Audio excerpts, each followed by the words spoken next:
I am sure to this day that I was set up by the ministry about that L-32 job. They were good at that. The L-32 was the nose cone of a bomb, a cluster bomb. The housing inner the series of countersunk threaded board holes were too long. I found the error, but it was the amount of error that was in question. The engineering drawing of the component dealt in thousands and sometimes 10,000ths of an inch, but the hole had been bored over 1 inch too long. This error should have been found by the inspection line on the shop floor, that used clock gauges set by Colin, but sometimes the clocks went wrong. You could measure this with a 6-inch steel ruler, and it was sticking out of the top pocket of my blue coat. I had not put this amount of error in my inspection report. However, I am sure that I did alert those fools in the office with an earlier sorting endeavor. I think the components were switched at some point. I kept insisting that this was a clerical error, and I meant to write the error into my report. The first to go into the office for a lecture was L-32 line inspection, all crowding into Eric's little office in the partitioned room of the wood hut. Colin went in to listen to the bullshit at the open door. He comes out telling us he's saying in the future we've all got to pull together. Jimmy lets out a belly laugh, echoing loudly in the hut, as the line inspection leaves. This was their smack on the wrist for the L-32 mistake, as no doubt the machine setter would have been told off by his line management. Bert starts to sing "We'll all pull together the 80 as some of the men from the line inspection glanced in the direction of the sarcastic singing that we had all by now joined in, including the 3 ladies that also worked in the hut, followed by laughter and giggles in a true party style. It was now my turn in the office. A few more comments over the partition, like, "Taking it off, boss," and "Still shakin' Dad Bush, boss," from Colin, and it was my time. I had managed to get George from calibration, projector bulb replacer, and the shop steward from inspection line to come into the office, and supposedly be on my side. Going into the office, Colin lends a bit of support. Walking in the opposite direction gets stuck into Mick, he says, squinting his eyes and head held high. I don't remember much of these official conversations that were indeed meant to intimidate. Before all this mess, I had received an official letter indicating the disciplinary. Saturday in front of me were my persecutors Eric and George, and Ken was looming like a white spectre. Span a pagero, I thought to myself, stood up as I sat in a peasant's chair as Colin had named it. George, a greatly old chap going slightly bald with hair stuck out at the side with established eyes popping out but pressed firmly into his sockets. Eric was the thin man, smartly dressed in his black suit and tie. He broke the ice. "How do you think you are managing your new job? Do you think you'll like Michael?" I answered, "I think I am doing as well as anybody else." "You see, Michael, it's the time of your annual report. Have you had one before?" "No." I shake my head. "You see, we've been getting some very bad reports about your work and also your attitude to your job. It's not good news, Mick. You don't mind us calling you Mick?" "I prefer it," I said, and they went into more details. The result was that I had to buck my ideas up. I had 3 months or be demoted. Ken said nothing to me as usual. George tried to be on both sides of the argument. He said, and I do remember this pearl of wisdom, "Don't tell anyone I said so, but in this job you have to know how to arsehole." "You do know how to arsehole, don't you?" I bobbed my head with agreement, as I felt compelled to do so, as he stared with imposing eyes. Needless to say, I told everyone in the wood hut. After the 3 months, I was summoned to the huge administration block to see Susan, the welfare officer, with respect to my demotion. I liked the red-haired Susan quite a bit. People told me she could be a bitch, but they somehow made a grassy green guy like me all the more attracted to her. I go into the office. I stand and wait for her order to sit down in a leather rotating peasant's chair this time. I was at least semi-hard when I did sit down. Then something rather peculiar to me took place. "How are you going on, Michael?" she says, as she leans forward and to one side, pauses and lets out a huge fart. Then she continues with the interview, with the general focus on how I get on with my workmates, etc., but ending in my emotion details. Throughout the interview I had a lot of trouble keeping my face straight. I kept thinking that should have been in my face, shouldn't it, Susan? I told everyone in the wood hut about the fart, but no one believed me. It was true though. I was sad to leave the wood hut. I was to go to my new inspection job in calibration. The inspection of gauges that were used to inspect components and sometimes set up clocks and rubber stamp labels and seal them in small plastic bags, etc. It was not a real emotion in the sense of the word, as the pay was still the same but you had to put up with more shit. Calibration was the place where all the defunct inspector people were sentenced. I am sure the kind of punishment for insolence, insubordination, all the fall guys and deadwood were here. I was here too. Indeed it was a punishment, sent to calibration. The phrase to the intention of emotion. I quickly concluded that my new wordmates were also emotive like me. However, I never came across any person in that wretched place that thought of themselves in that way, apart from me. There were plug, screw, gap and position gauges set up into racks of boxes. Yellow boxes for urgent and blue boxes for not so urgent. Some of us were designated the sole task of yellow boxes and most of us did the blue ones. Calibration was in 6 parts. The middle glass partition part was offices, one for A.S. Let and Eric facing the front hole SWAT and back office facing the back hole arsehole housing the foreman Fred Jones. The 2 main holes were separated by swing doors. In the front hole there was a further swing door to the right of our benches where we all sat in close proximity facing the fishbowl offices. Ladies in light green also worked in very close proximity at the rear part of the front hole, working with the mystical post-war pole store system to the left of where they sat, that was established before the advent of a computer. Each gauge had an information card that was filed in the pole store. Unused gauges and parts for gauges were stored into slim metal drawers. Ironically the toilets were to the rear of the front hole. The back hole where all the special more intricate inspection took place. More upbeat tech bobs resided. They commanded more respect from the higher A talent of engineering in general. But in the chess world I reigned supreme. Tournaments took place at dinner time. Often I battled with a lad called Andrew, a thin boy racer type with a mustache. His origins for a time were in South Africa and some say he had a metal plate in his head. If anyone beat him, the chessboard and pieces would go up in the air and all over the floor and it often happened. He sat all day at the back bench in front of tall dark green metal cupboards and 2 thread measuring machines that sat on a workbench behind him, twirling on his office chair and calibrating clocks. Walter sat next to me 2 benches in front of Andrew. Walter looked strangely at Andrew all day through a small frameless mirror. Walter was a thin, tall and bald 10 pints of mild a night guy and he smoked millions of cigarettes. In front of him was a small old man type, very close to retirement but he seemed to be present for ages to come. Gordon, he never said a word to anyone. I often wondered what happened to him. Saturday behind me was George the not emoted shop steward that knew how to arsehole never out of the office and next to him was a small lad with a broad Yorkshire accent with a hyena laugh. His name eludes me for the moment. But the more I think about that place, calibration, the mental block dissolves in my head. His name comes to me. It was David. Bert in the wood hut tells me about this guy David. Bert used to talk to him about how he was to bake his Christmas cake. Bert would go over and over the baking of this Christmas cake in fine details and he would disagree on very small points. David's mind would fill up with these small points until it became like a pressure cooker. His face would turn red and everyone joined in the cake baking until the cooker exploded. David ended up banging his fists on the bench near to tears. Perhaps David was a little paranoid about things I thought. I witnessed many tantrums from him. In front of each inspector was a box of slip gauges and we shared the microfilm drawing projector between each pair of inspectors. Of course over the years inspectors became awarded with the title Mechanical Examiner, MECE for short. For a time I was proud to be one of the MECEs and for a while I flew high and I was very popular, even respected. I had a wonderful rapport with the laddies. I thought I had it made. A few Christmases came and went but I never had the heart, to ask David how to make a Christmas cake. With my artistic skills I was able to make Christmas decorations, Christmas bells and 2 reindeer fucking in the cotton clouds. All this was achieved in what we all called winding down week.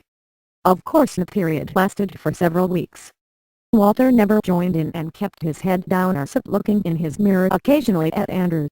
Walter was the one always whispering in my ear with softly blowing beard breath, "Stop fucking about with these gauges," for what seemed to be no reason. As Walter came with these one-off phrases, "You are being a cunt again."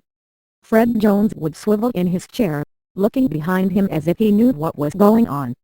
For months it went on. Yes, Fred, he was one of the good guys. He was a cigar-toting, brown-stained, black-suited big character with a big heart, and I did like him. In fact, I liked everyone. However, like David, it was my turn to crack. Calibration cracked me. There was a new development during one of these soft beard breath sentiments. Whilst I was looking at an engineering drawing, I was taken a bit by surprise. "Mick, next time if you do it again, I'm warning you." This new tact puzzled me slightly. I felt Andrew's finger poking me in the arm. Hey, he growls, "and get some fucking work done." He shouts as if he was a sergeant major or my gaffer or something. I was used to much more punishment than this, and I just laughed it off, so to speak. More intimidation was to follow, and because I did nothing about it, my status with the ladies plummeted somewhat. Yes, I could hear the Chinese whispers and the cackling of old witch. I found out that the soft stuff can hurt just as much as the hard stuff, and I started to make mistakes under pressure. Official retribution followed with even written warnings. I could take no more. One day I went into the office and asked for a transfer from Fred to another department, or even onto the shop floor, machine setting. No transfer came, but the news filtered back to Miles Padre, who was very angry at me, but more angry at what was going on. Padre had pulled a lot of strings to get me this job. Because Padre was well up in the ministry, he said he was going to pull the file on Andrew and lean on inspection a bit. Dempsey will sort him. Yes, James Dempsey, nicknamed the fire heater boss over West Block inspection. Of course Andrew frequented, changing bulbs and no doubt more intimidation on the staff in those parts. I had now to do my part as well, vanquish my advisories and take over my life. "Fuck them off, you won't lose your job," my dad said in my defense. Monday was here again, and so was I. I was reading Smiley's People by John Le Carre, and the paperback was sat in the lid of my slip box. The sad face of Sir Alec Guinness glared out at everyone. I had been to my morning refuge, the wood hut, in a visit to Bert and the Carol for my early morning tea. Ah! That was so refreshing. Then it was down to calibration, 1 minute before start time. The face of Smiley loomed as I got closer to my workstation. This morning was going to be different. I stood for a while in reflection. Fred turned his head towards me with a slight movement of his chair, then facing forward again, with a shrug of his shoulders. "Fucking sit down," Walter orders. "What did you fucking say to me, you what?" I suddenly asked as I slowly turned towards him. "Hey," he responds as his eyes pop out of his thin skeleton-featured face. I come closer to him and start to point my finger. "Don't you ever talk to me that way ever again, you understand me? I've had enough of you." Then we get a hyena laugh and a few chuckles from the back as I sit back down in my chair. Walter walks off and away mumbling something to himself, and it was a while before his broken spirit came back. "And you lot can't shut the fuck up too," I shout as I swivel round on my chair. I am greeted by silence and smirks. George, the real George, was looking down. I was back. When Walter came back, there were no more beard whispers, and we actually became friends, having many tales to tell me about my father in the days of old. I found out that Walter was a betting man, and even though he was a family man, he had bet everything he had on a horse and had lost it all. Then at break time 10:00 am, I saw him. The man, the big man, who was to change my very existence on this god-forsaken planet, James Milton Body. He had made his entrance into the front hall. This was a man, in a tweed jacket and cap. He had been transferred from ROF Orleans. At the time I wondered what crime he had committed to be sent to this shithole. Committed was more the word, because it was becoming more like a lunatic asylum every day, straight out of One Flew Over the Cuckoo's Nest. Remember the poking finger? He doffed his cap to the ladies, revealing what Bert had sometimes termed an ostrich egghead. This egg shined in the sun as he walked past, smiling. I turned away slightly, laughing at the image as he came past us all, going into the front office. Formalities done with, he was relegated to the seat next to Gordon, who never ever spoke to Jim. The attention was now all on him, and a lot of the pressure that was on me was now on him. Fresh meat. There was, however, no way of intimidating the gentle giant, even though they did try now and again. I immediately struck up a friendship with Jim, as he was so likable. I watched like a hawk for the signs of intimidation. I told him to let me know if they started on him. They weren't nice to him at first, as was with me, but they just test to see how far they can go. Jim never crumbled though, and surprisingly he was able to hold up his own end of the log. He took no shit and gave as much back. He was always singing in his silvery tenor voice, and the ladies loved that. Mario Lanza's songs "Overhead the Moon is Beaming" he would start "Thank you." Andrew would shout, "To stop it, he's lovely," Vivian would say, who was a girl's champion in vocals. Hillary, the chorus-like girl in her 20s, would then walk past to wolf whistle and or cheeky comments like "Can I take you in the back hole?" She would then go into the back hole, and as she enters through the swing doors, her long blonde hair flurries and is wind-blown by the difference in temperatures of the two parts of calibration. The constantly controlled warm 20-degree air would whoosh out as anyone crossed into the bullshit zone. With my newfound wealth, 180 pounds per week, I got myself a brand new mustard-colored Fiat Strata, when I picked it up from the garage 3 months after passing the test. After 9 attempts, everyone cheers. The rope gear change ensured a half-mile tailback. Now I had to learn to drive. I was looking for my first taste of pussy, and really there is nothing like the smell of new car, even a Fiat Strata. Now I drove to work. Everyone always came out to view my new cars, and it was like a yearly pilgrimage for all the Meckies. I bought a new car every year. Colin used to say, "I bet they will say there's so much wrong with it." Bert would try to compete. I got an Opel Man of GT in red, and then he gets a Ford Capri in metallic blue. As both cars had large fronts, Jim Body used to say it was penis compensation. Bert ran a red light and wrote off his Capri not long after buying the beast, at a crossroads, outside work, but he never sustained a scratch. Only his pride was hurt. Presently there was about to be retribution regarding Andrew and his finger poking. He was being watched on his travels in West Block Experimental. He was entering my dad's domain. Like my father suggested at the time, have a quiet word with him at the thread measuring machines. "Andrew, why did you do what you did? Why did you poke me and shout like that?" Remember, previously we had not been bad friends. "I'm bad," he answers with a sigh, then leaves it at that. He goes out on his West Block travels to continue his reign of terror. The bottle was now mixed well for Andrew. Somebody had set him up and he went for the bait. He was caught poking his finger at someone, and now he was blasted by Dempsey the fire eater with a barrage of expletives. The result was that he was banned from West Block and never allowed to return. On his way back past the toilets, the laborer threw a bucket of water at his pants. Andrew came back to calibration screaming and shouting, telling George of his exploits. I then swiveled round on my chair laughing, and I calmly say, "I'll put a good word in for you, Andy. Now if looks could kill." At the time I don't really think it sunk into that twisted brain of his. No doubt the news got back to Fred Jones, and now it was his turn to be on a warning. He was nice and sweet for a while after that. Of course one day he would make his comeback, like the proverbial bouncing ball that he was. Andrew was Andrew, and he was well versed in the art of bottle mixing with the best of them. It is time to let go of this bad memory and return to playing angry chess. People came and went in calibration, and apart from Andrew and me they were all replaced by new blood.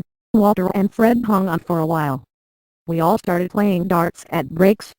I was not bad at darts, although I was excellent at maths by now, but I struggled with arithmetic and darts showed me up badly, so I did not like to participate in that game too much. So I played badly to escape. However, I did get a few 180s. By now I was mad on opera, classical singing, oratorio and musicals. I loved Jimmy Alvey. Listened to Pavarotti on my Sony Walkman. "Compare that to Lanza," I said. He was impressed and he let George have a listen. George says, "Nah, a load of shite." We all laughed at this. Music was always playing over the tannoy. pop songs, and at Christmas when the reindeer returned and stuck to the window there was Christmas songs. Argentina invades the Malvinas in April of 1982 and the progress of the war was relayed over the tannoy by radio. Every time one of their war birds went down there was massive cheering and sound effects of bombs from the little lads in the tiny crowd of listeners. When any of our aircraft were lost, it was officially pilot error. In 1984 it was the miners' strike and George was going round collecting for the cause with a baby lamp. We all put in.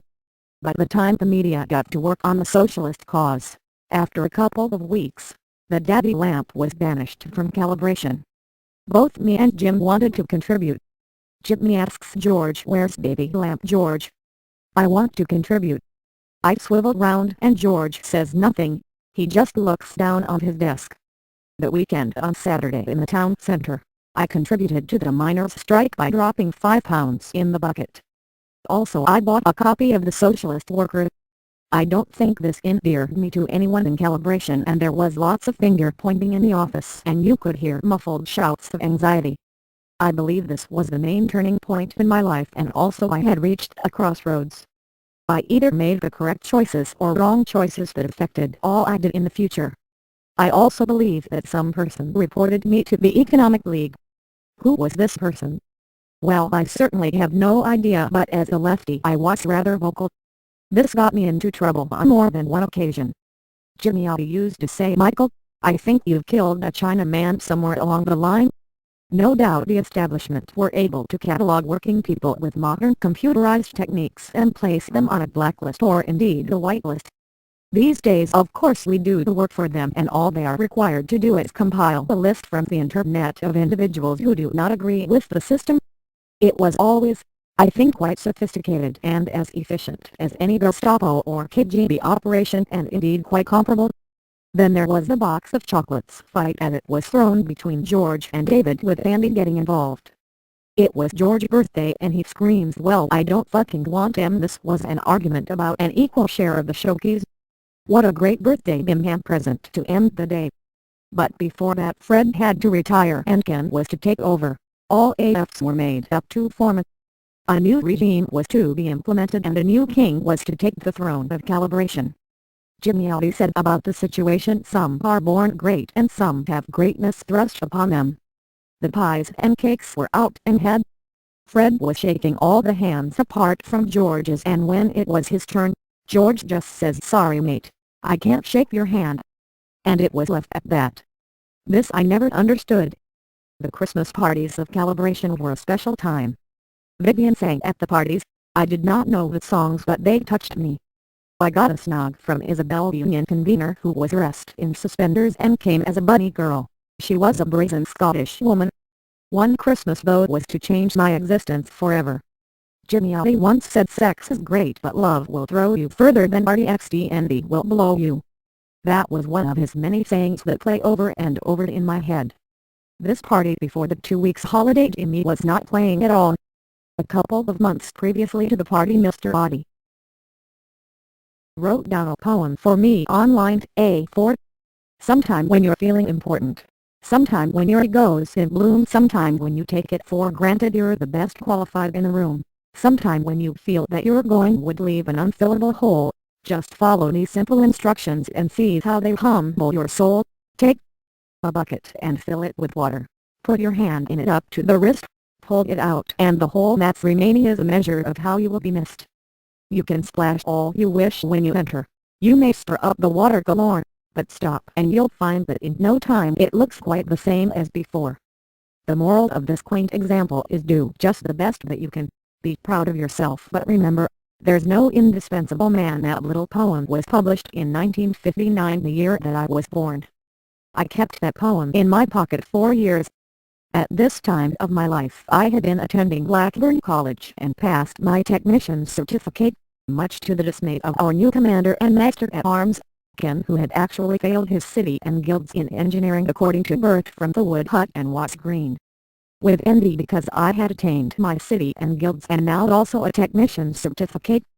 He sang, "I am the music man, I come from round your way," in a muffled shy voice with the girls who shamed him into doing so as he was a concert secretary at a conservative club. But as I noted at this party, Mr. Audie was certainly not playing. He was in the back hall for some reason looking at a drawing on a larger projector. He was working. I went into the back hall to see what was up. I stood next to him looking at the same drawing with him and smiling with an inane grin. He starts to laugh at this, and after a while he quietly starts to sing to himself. "How's that computer of yours?" he asks.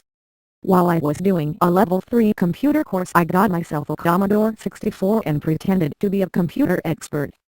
"Oh, okay, but I prefer whacking," I said.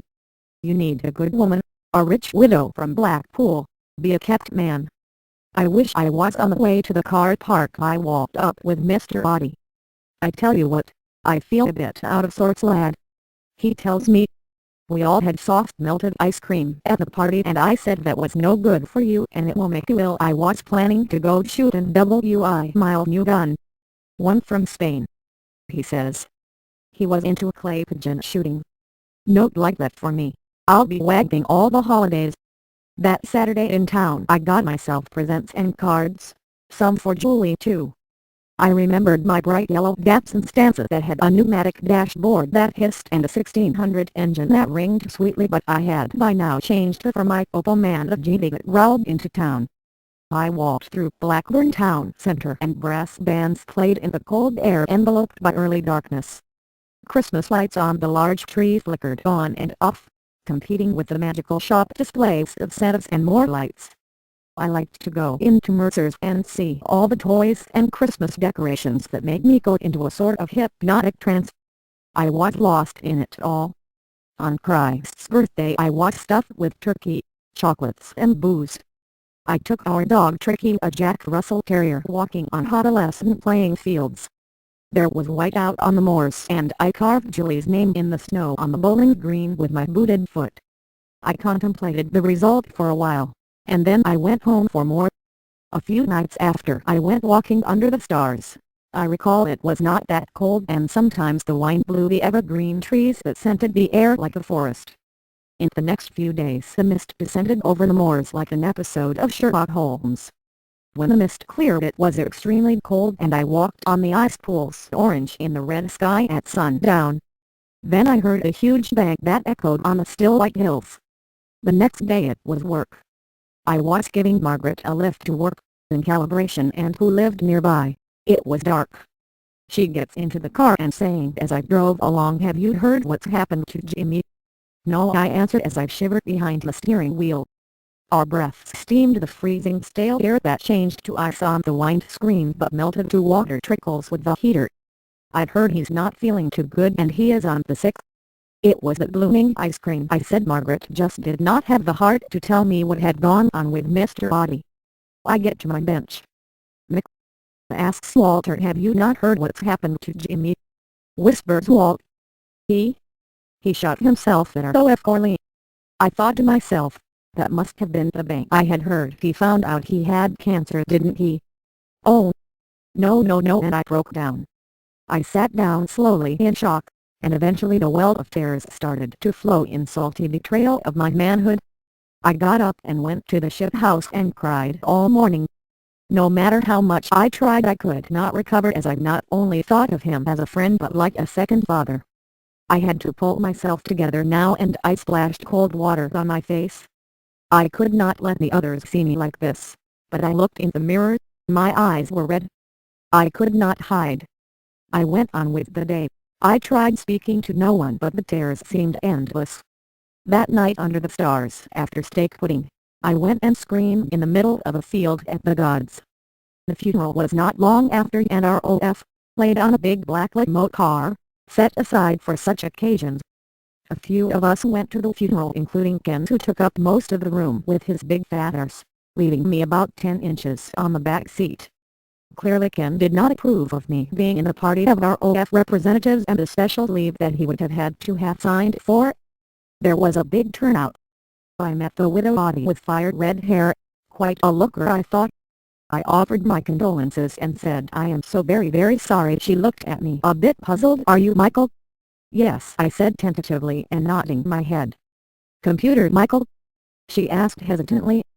She obviously had heard of me and this brought a wry smile to my face. "Yes, that's me," I said. And some laughed at this under their breaths. I pretended not to notice this and shook her black-gloved hand. The poem was wrong, by the way, about stirring up of the water. Every action has consequences. The energy in the ripples hits the side of the bucket and is absorbed, and if there is no bucket and the water is an ocean, the ripples have the potential to become huge waves sweeping all away. However, it was not water with ripples, it was time and the butterfly effect. The energy has to go somewhere, but what I did is, I tried to channel the energy and put it to good use. All I can say is I did my best. I looked for an escape route to success like a man possessed. My obvious thoughts were to continue my studies in engineering, even get a degree in maths and teach in a school. However, I was sidetracked by my interests in the music that I loved, and that music was opera. When Mr. Audi was alive, I had made the show reel on a cassette tape of me singing mimic Italian opera. Apparently he liked the tape, and so did Mrs. Audi. I let my dad have a listen, and he said it was a load of shit. "And you won't even make it to the back row of a choir." I decided from these preliminary auditions of the tape that I was going to take singing lessons. As I was able to memorize mathematical equations and large paragraphs engineering theory, I was able to do the same thing with songs and arias. I hardly ever forgot my words. I was about to find that little boy with the voice again. One Saturday I went to the Blackburn Schools of Music and I had an interview with the principal. I was proud of my little yellow student card, and I even sealed it in a plastic bag, laminating it with a bag sealer at work. I had lessons with Miss Judith Crossart and CM, a slight blonde girl exactly the same age as me with a huge mezzo-soprano voice that blew me a lot further than the RDXDNT would have done. Who would not fall in love? She kept me on major scales for a while and intonation exercises. I was very enthusiastic and I could not wait for Monday night when my singing lesson was. In the summer holidays I wished my time away wanting to be in that 1/2-hour lesson. Vocal production was very difficult in those early days. I had good intonation. I ended up with a tenor voice that displayed a huge potential for loudness, but the high notes eluded me for many years. I had to slug the high notes so they would end up more like a scream in the back of my throat rather than sweet sound floating on the air. The voice was not an instrument yet, but with my sheer forcefulness and determination I was able to impress people by making a noise. Judith went to work on me in the short time available and she did a fantastic job on me. Her showcase was at the Witch Festival of Music, where she entered me in a couple of classes. She stayed and watched the early G&S class and met my father. Both me and my dad were like a couple of bad boys who sat at the back of the class making funny noises and laughing at some of the acts. He thought that some of the girl singers would be better off on their backs with their legs in the air rather than singing, and after rendering the song, he said so. Then it was my turn. I nearly kept my pants. I sang "Take a Pair of Sparkling Eyes." I let them have it loudly with wobble and slightly with a baritone voice, changing to tenor with smooth transition and blasting out atop the at the end. "Bloody hellfire," my dad shouts as I take a bow. To my surprise there was good applause from the small audience of parents, teachers and singers. I walked back to my seat. "Michael, I didn't expect that. You were good there. You're in with a chance." My dad leans over and whispers this to me in my ear, quickening the pace of his muffled speaking with anticipation and excitement. Judith looks round and smiles with her job done look. She comes over and says, "Hello, well done Michael, is this your deep? And I have to go now." She knew what was coming next. "You want to listen to her, Michael?" "Yes, that girl sounds like she has all her chairs upstairs." It was soon adjudication time. The adjudicator stands up and turns around to face his audience with an armful of papers. These were handwritten crits with our marks out of 100 and the placements, third, second and third prizes. He reads out the crits with nothing but horrible comments and advice on how to project the voice. He put it quite eloquently, really. He saved me to the last building tension as he spoke. He painted the picture of this great voice having to travel all over the world in all the major opera houses and long red curtains with the smell of grease paint and the makeup. However, he gave me some advice. He said something very strange that haunts me to this day: "You have to be very careful of upsetting someone, as they can influence your future in a big way." He read out the marks. I did not get any prizes at all, and in fact I came last. He gave everyone high marks and I got 85. Those that were best at lying on their backs with their legs in the air got the prizes. This was my debut at which it was in my mind a terrible failure, but the greatest prize here was the full undying support of my father. Without that it would have been a complete waste of time me going into any musical venture, but it was a quest that we both shared for some time. It was at least something to do. At night we came back to the little school in which to do the operatic solo class. I did a strident rendition of Autobiography in Italian. My father was mostly impressed with this too. To sing true tenor at this point in my training, I had to sing with a very open throat. This in itself has many pitfalls for a singer, and the singer is prone to loss of control in the higher registers, especially in opera and oratorio, and she trained me to smile for the brighter vowel sound. That technique worked well, but only up to the cadenza, which was doomed to failure 7 times out of 10. Smiling with the added factor of stage fright and nerves, the high note sounded like an uncontrolled scream. My dad said, "You might have made a bollocks of that bit." I did, and I knew it. However, I did not come last this time, and I received a good musical crit for my effort. Festivals are great for training as a singer, as they do toughen you up quite a bit. Festivals are an integral part of early singing endeavors. From then on, me and my dad hit the festival circuit all over Lancashire and Yorkshire. I battled with the best singers in every town. It was always the same singers that won the pots though, and I was always relegated to 4th place. I went with my mother once to Colney Festival and I sang Rest Sweet Nymphs by Warlock in one class and La Gonna E Mobile in the operatic solo class. The adjudicator said of my performance that I should be careful of my Italian pronunciation and the size of room being too small for loud singing. My mother just gave him a wide-eyed look and shouted, "Milda pretty." My name by now was etched into the solo tenor class trophy at Skipton Music Festival. I gained 1st place. The set piece was again Rest Sweet Nymphs. I performed the piece again at night competing for the Rose Bowl. I did not get this prize. But when I took a bow in my dinner suit and collected my trophy, the cheering and atmosphere was just as electric as Jimmy Y at the Crucible. My mother witnessed this and she was very proud of me that night. I think to keep me interested and coming to singing lessons, Judith said we would do it at a concert in Garstang. She knew the chap who was interested. Also, the conclusion of this lesson was I should join a choir. She also asked me to see her in concert at the Blackburn School of Music with a few of the other teachers. I attended the concert one Friday night in September. My mother and father were away in España on holiday, leaving me with Turkey. It was the usual time for concerts, around 7:30 p.m. It was in the Samuel Barber Suite on the 2nd floor. On the landing, whilst waiting on the 2nd floor, I noticed for the first time copies of medieval paintings on the walls. They depicted men in village scenes and various poses wearing cod pieces and floppy hats. She did 4 songs and one was The Sun Whose Rays. Oh, there XDNT again. Most definitely I was staying, for a while anyway. I went home that night after some pussy and then I had fish and chips with the dog. Judith for some time kept me doing songs from the shows and for some time, with the illusion of doing duets with her in Garstang. The first choir I joined was a Bolton Choral Union. I went to Bolton and to Michael Greenhalgh's council house with a concert grand piano in the living room. Michael was the MD. I was to audition. He played this monster with huge piano hands and fingers whilst I did a rendition of Take a Pair of Sparkling Eyes and Autobiography. This time I did not make the bollocks of the cadenza and he was very impressed with my voice, and the result was I was placed in the tenors on the front row. He also said that he was going to introduce me to some people. Of course, being introduced to people never really took place. Michael gave me a telephone number of this amateur group in Darwin. I rang the number and it was a case of "Don't call us, we'll call you." Being in choir and amateur societies was a fantastic experience on the front or even the back row. Vivian from Calibration became involved with amateur societies, in particular the Blackburn Music Society Choir, to which I belonged to for a while, and I was the person who put her in touch.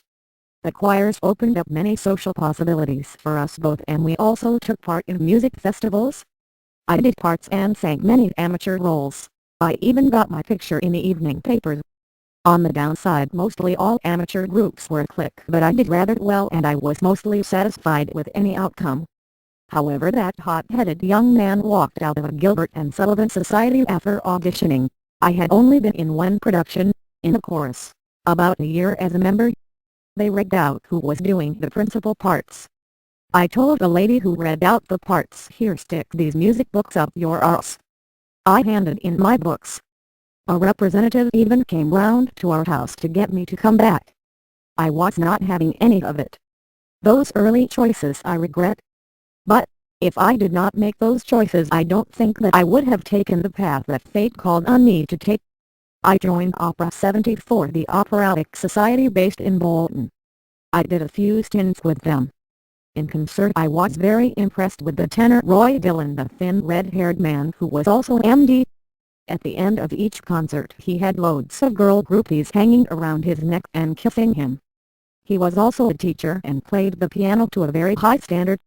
He was one of my role models and I learned much from him regarding singing technique. My granddad died whilst I was learning to sing. I played a tape of me singing, when he was on his deathbed. As stated previously, Bill Kennedy was a club singer legend and the tape made him smile. That was the last time that I saw my grandfather. A couple of weeks later he died of pneumonia. Apparently, according to my dad's sister, he died thrashing his arms around as if he was frowning. I had to break the news to my mom and dad on their return from Spain. Back in work, in calibration, I was asked a number of times to sing and I obliged by blasting them with many an operatic number. I even got much praise from Walter and even Ken said, "I am so jealous of your voice." I was back again and as popular as ever. I was flying high. Judith was suggesting strongly that I should audition for the Royal Northern College of Music and she did not see any reason why I could not attend the college for study and make a living like her. So I went to Manchester to audition.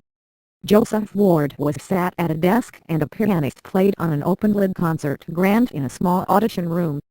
I had prepared 2 Italian arias and a leader from memory. I sang Caro mio ben Giordani Lasco Coyote Inga Handeletrado and Mondnacht Schumann. That open-lid sound of the piano just obliterated the sound that I was producing. The piano was far too loud for the small room. After my renditions I was invited to sit down. Then it was conversation. "What can we do for you today, Mr. Kennedy?" "Well, I want to be an opera singer, Mr. Ward. You have a very pleasing tenor voice, but I am afraid you are not good enough for here yet. When will I be, as you put it, ready? What do I have to do?" "Well, really the honest truth is you will never make it. There is far too much competition out there. I don't think you are ever going to be good enough. If you want my advice, your voice would be better served as an amateur." I don't remember much more of the interview, but I recall asking hesitantly, "Have you heard of my teacher Judith Cross that you people trained here?" "No." "Well, I think there should be something in place when a teacher puts a prospective student in for an audition." Ward shrugs his shoulders. "Perhaps you should take up art," says Ward. "Well, thank you very much," I said, looking him in the eye. I get up and leave, taking my bag of music, shut down in flames. So now it was time out. I went to lessons with Judith for a few months more and I ended the lessons for some time and took up snooker with my dad. After a short break about 27 I returned to resume my musical studies, expecting duets in Garstang. After a cold reception of denial, negative feedback, after my inquiry about duets and festivals and such, I had to give up forever and I had to spit on my dreams. This was the end and I never saw Judith again after this time. It was now September again and I had made it to the Blackberries once more. Mum and Dad were in Spain. I went to see the lights in Blackpool in the rain and walked down the promenade with my dog. I sadly plodded down the full Golden Mile and on the way north I got some chips at the South Pier, letting Tricky have a few. The strong wine lashed at the ghostly dancing lights. Who was the ghost here? "It was me, it's you, Michael," I softly said to myself. Another night I was in Fleetwood looking at the red lights on the fishing boats fade into the darkness. I was sat on a bench with a can of lager. I finished the can and then, after crushing it, I threw it down the sloping grass embankment. I watched the bent can roll, and I remember thinking the can comes to a stop just like me. Music now had given me up as a bad job. However, I found that I could not give music up even though I had hit rock bottom. I still went and did music festivals and sang in choirs like a man possessed. My father, now after thinking that my musical career was in tatters, never came with me again to a festival. I was now fully programmed like a musical Terminator, and I never stopped. I went to the festivals with Tricky, who howled at my car practice and howled even when listening to Yearling on the car stereo. Indeed, this was the best compliment I was to receive from my endeavors in music festivals from now on. I once did Rothwell Music Festival in Yorkshire, and my dad's sister, who was a singer, and Herman, my uncle, attended with me. They had to take the winner of the Rose Bowl away in an ambulance with oxygen. This was an old lady, the ability to sing reduced to a kind of wailing sound over the years, so respected that no one was getting any kind of trophy that day. Okay. That one I kind of understand. Southport Festival eludes explanation even to the most twisted. I remember the cold damp air of Southport, dull and gloom resided there with the great clouds. The actual festival was held in a school in classrooms and the main hall. It took some finding, and I met Anne and Herman. The first class was a tenor class. A handful of about 5 of us took part. I must have been the oldest, in my late 20s. You had to sing for set pieces of English song, one of which was Wiltshire Now Sleeps the Crimson Petal. I was first up and I did a rendition of each song. In fact, I was the only one to do a rendition of each song. The other competitors all broke down and forgot all the words. All were twitching and shaking with terror and expressions of fear on their faces. The last tenor to sing well, nondescript singer according to Herman, did not sing at all. He firstly started to shake with the piano accompaniment, then he let out a squealing sound, not even words, for about 3 crotchet rests. Then this thin, emaciated tenor type of lad with long girlish hair runs out of the classroom and into the toilet screeching and crying. What a performance! Great, I thought. I was in with a chance. So it comes to the adjudication. I could not be further from the truth. The young black-suited, teacher-type adjudicator delivers his verdict. He does indeed slate the performances of the other singers, but says nothing of me. Oh, you have all done so well, but it was such a difficult decision. You all must be in choirs, and your MVs must be so proud. He looked straight at me with anger. Now go back to your own choirs in your own towns. I came last with respect to marks. Not even third prize. Last place, the person who won was a lad who ran into the toilets cacking his pants.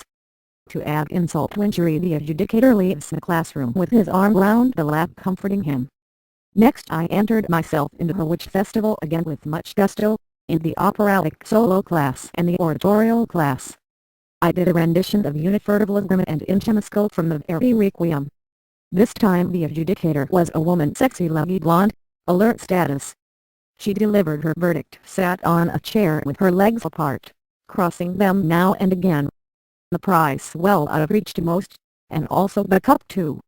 Sunday dinner left me feeling quite full, so I took Tricky for a walk into Adolescent Village, past the big corn grinding wheel with the name of the village there inscribed, next to the bandstand bus stop where I had many a bacon butt made by Mum, whilst I waited for early morning buses, lining up with the schoolgirls in short skirts before work. I walked onto the cobbled car park of the Rankin Arms through swirling dry leaves. On the left was the village chickpea. Past the chickpea was the post office. I paused to look in the window of the post office to run a critical eye over a couple of Jim Heap's paintings of Darwin. Also in the window was an advertisement with words written in black felt tip: Laurel singers in Darwin, male singers required, especially tenors. Telephone, contact Harrison Clegg. I made a note of the details. Tricky had pissed on the lamppost. I walked up and down the hill past the mill on the right and then onto the path around the reservoir. I stopped for a week behind a tree, and then I watched the fishermen in peace as I contemplated the Laurel singers. In general, an operatic chorus, even an amateur one, sounds very special. A choral society has many members and can sound special in a different way, and when attending practice as I did with the BCU every Friday also took my breath away. For me, I will never forget those wonderful sounds. Today I miss them with a passion, and now I have a special place in my heart for the Bolton Choral Union. However, on the subject of the LULU singers, they sang a different music, madrigals and popular music with simple harmonies. Not that many male members, just a handful of dedicated men, a female tenor, who was the MD's wife, and other females, that vastly outnumbered the men and laughed at us when we sang on our own. That break time I had my tea and biscuit in St. Peter's Church after the first half of practice, and I went over to a girl and said hello. She was a lot smaller than me, about a third of my size. When she walked away I was fairly shocked to find that she had a terrible limp. It was not long before I was the LULU singer's soloist, and I performed on a regular basis with other curiosities, and in particular duets with a large powerful baritone full of energy, Stephen Simpson, with whom I started a group with, and other darling musicians named A Touch of Class. A Touch of Class performed regularly in concert and old people's homes with some very great singers. Expenses were kept in a biscuit tin, according to Simpson. I hardly ever saw any £5 here and there. I also received a box of chocolates for singing Schubert's Ave Maria at a wedding. Maria, from West Side Story, became a big part of my repertoire, and I did many renditions of popular operatic arias at concerts with the LULU singers. All that romantic singing, unbeknown to me, my future wife had indeed fallen for me. Karen came into the group, A Touch of Class. It was this disabled girl that I spoke to on my first night at the LULU Singers practice night that came into my life. As I drove to the Bolton Choral Union one night, you could see the lights of Bolton looming with the dark, and the hand of my darling Karen reached over and held mine. For the first time I felt the warmth of my lady. There was much trouble. The LULU Singers folded and disbanded. Karen and I got married. After a performance of the Verdi Requiem with a BCU in the Victoria Hall in Bolton, to which my mum and dad attended, marked the end of my musical life as an amateur singer. As nothing is really eternal, my job and my arts were on the line. Back at work I was transferred to West Blockwood Hut. Future Home Secretary Jack Straw stated no forced redundancy was to happen. On the transitway outside the wood hut, workers hung up a scarecrow at the neck. I had worked at ROF for 11 years. For each year I was given £1,000. I was out of the front gates, never to return. Chapter 6 The Miracles. I used a small amount of redundancy to buy sound equipment to perform songs in clubs and other establishments.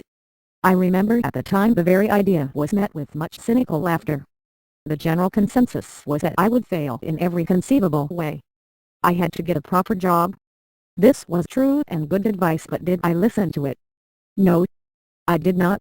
The music equipment and backing tracks were indeed like, well, turds. I auditioned for one club with to show songs Be My Love and Some Enchanted Evening, and ended with Nessun Dorma. As my own microphone was like a sock full of dried peas, when it came to singing Nessun Dorma, I threw my own microphone, drop-kicked it off the stage and borrowed the house microphone. I managed to scream a C6 that impressed, and I then got a standing ovation. After this, all the club singers came out of the woodwork shouting popular songs with plenty of wailing and portamento. One pissed club music secretary said whilst one of these singers was singing like an elephant was "You'll be as good as this one day." And another came up to me. He had black teeth in his grimace. He said, "That was fantastic, lad. Have you got a card?" I shrugged my shoulders. I did not think of cards, and I gave him a negative response as I had none. "Come back to me when you've got a card." Another music secretary said that I could borrow his club any time for practice. He gave me his card. I did indeed take up the last music secretary's offer. Both me and Karen went round to the said club after setting up the venue by phone. We took all my stuff to the club in 2 cars, a red and a blue Mini. I performed my repertoire to an empty club. After many telephone calls, I could no longer get an audition. One comment concluded that what I was singing did not go with the backing, and we normally keep it like with a band. I also heard on the grapevine that one very well-known music secretary was Ken, my old boss from Calibration. I was shut down in the clubs. Before the club audition during my ROF days, I had taken part in a Search for a Star competition in Southport Floral Hall. I remember that I sang "I'm Gonna Eat Mobile" with a mambo backing track. This was piano music with John Wassman playing the accompaniment. Someone, a man in the audience, went "Yee-haw."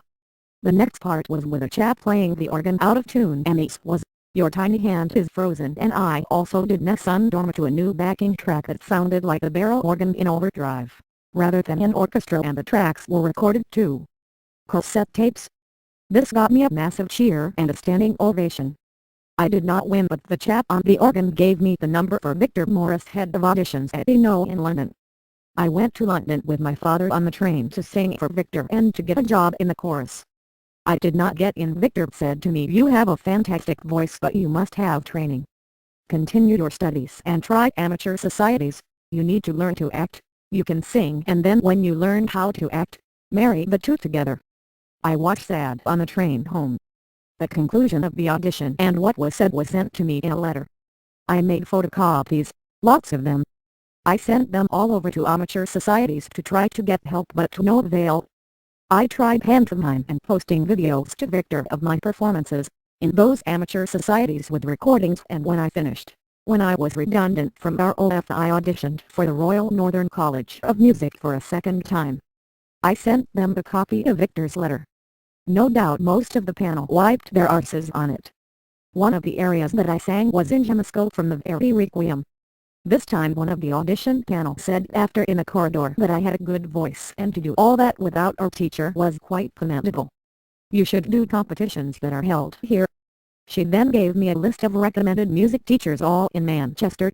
The question in my mind was who would pay for all this. I said they would be standing in my way and gestured towards the audition room. Her expression on her face seemed to agree with me. I did not have the means now to carry on sponsorship or any real support. I was not ready to give up yet though, and after piano lessons at the Blackburn Schools of Music with N. Wilson, I auditioned for Eno the further 3 times, WNO and Opera North 3 times. Opera North was suggested by Eno after I applied for a 4th audition with them. I had a phone call from Eno and a woman said, "Victor does not work for us any longer, but we can give you the number of his studio." I also got a letter to the effect that they could no longer offer me any further auditions. However, I should try Opera North. After failing my HGV driving test, I went to Leeds to audition for Opera North. I sang 3 arias: Salute de Mur Chase Pure, the French aria from Faust, Unifurtive and Take the Pair of Sparkling Eyes. They thanked me, sounding impressed. The piano player strangely escorted me out of the building. He seemed very interested in my journey to Leeds on the train. He also thanked me for coming and said, "I look forward to seeing you soon." This got my hopes up. After an eternal wait of several weeks, my father telephoned me in Spain whilst we were all on holiday to say I had got a letter from On. I got him to read it to me. The result was rejection yet again. At this point maybe some of you would think that I was not good enough. But I think I have evidence to the contrary, and that this is not the case. I would not have continued the battle if I did think that I was not worthy. Remember, I had the support of family and friends and even some enemies. My granddad Bill was a club singer and indeed was able to earn money doing it. His brother Albert, a tenor that was said not to be as good a singer as Bill, auditioned for Doyle part in the same place that I auditioned, the Coliseum. Albert procured himself a place in a chorus. On his return to Accrington, his wife did not want him to go to London. Albert's compliance tragically led to his demise. Albert was killed in the coal mine where he worked, the Cavan. My dad said that when they brought him home and laid him out in the coffin, he looked like he had no dimensions and had been flattened by the accident. Indeed, a strange event. The point is, a lot of my family have always told me that I was the best singer in the Kennedys. No doubt Albert's ghost will eventually join me and host of other amateurs to be the true phantoms of the opera. I have known many amateurs with brilliant voices that have never made it in the professional world of singing, and not just singers, musicians, actors, artists and indeed writers who are put to the axe. My second audition for did not go well either, and after doing many parts in amateur opera and also I was making money for myself singing busking on the streets, I had started an open university course in music, A 241 Elements of Music. I was ready for my third and last audition with Opera North.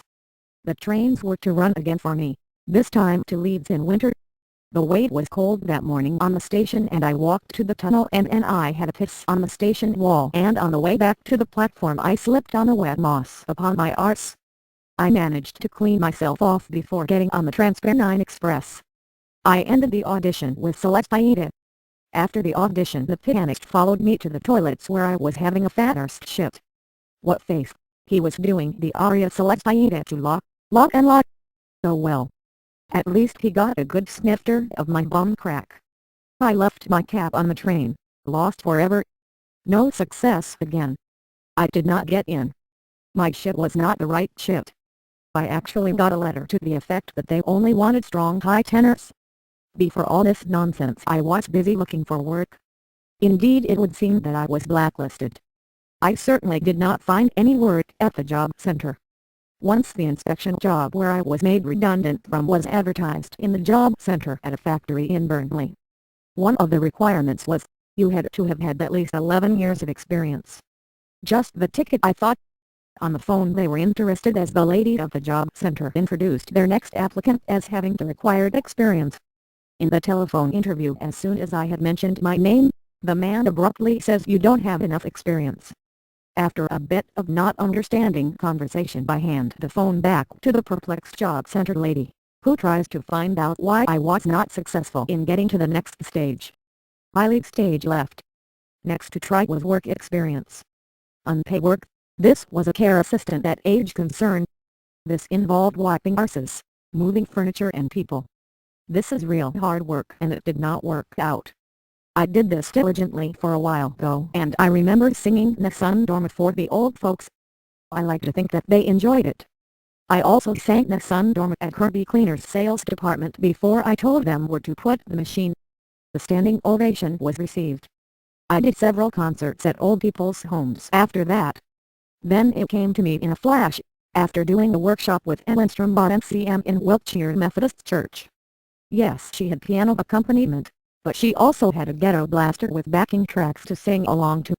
I could busk on the streets with this setup. I applied to the council by letter.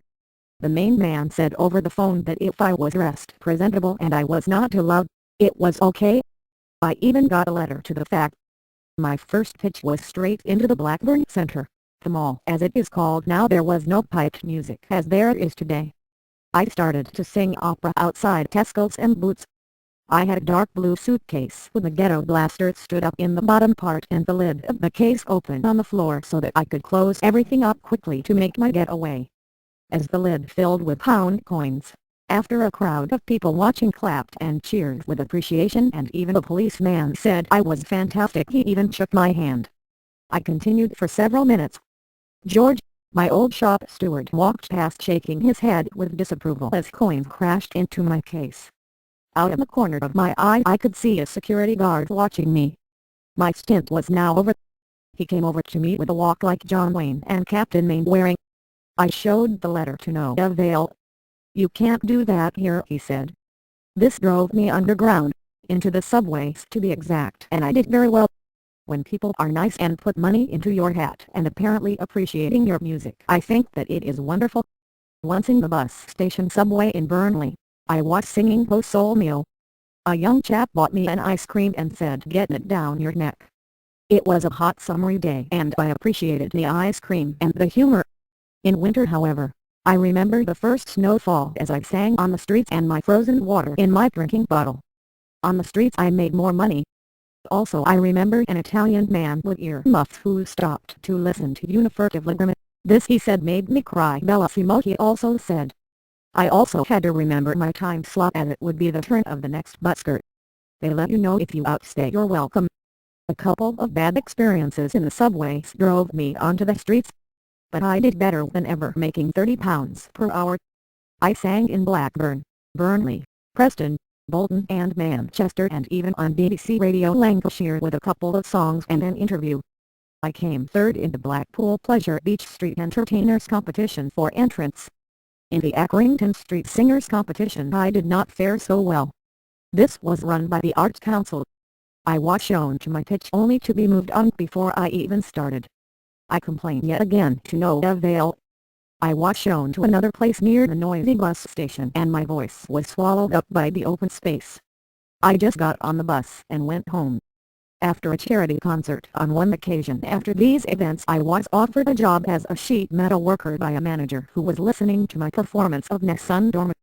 I lasted for 3 months in my personal help. So there I was, at my last audition for Opera North. I had asked for time off to do the audition. I was asked to sing on the shop floor for this. I obliged with Salute de Chase Pure from Gunos Falls. I passed this audition but the one for Opera North was the one that eluded me. This is the point where I left my cap on the train. I was still very active in my amateur endeavors and I landed the tenor role of King Caspar in Pendle Opera's production of Amo and the Night Visitors by Giancarlo Menotti. Also for Burnley Amateurs I played the Bengal Man and Imam of the Mosque in a production of Kismet. I remember that I did a few cameo parts around that time, so I had not abandoned too much hope. However, by then hope was dwindling and as the first miracle was on the way I started a graphic design course BTEC at the Granada Studios in Blackburn. Then one summer's day I went out to busk in Burnley town centre. At the end I had done rather well.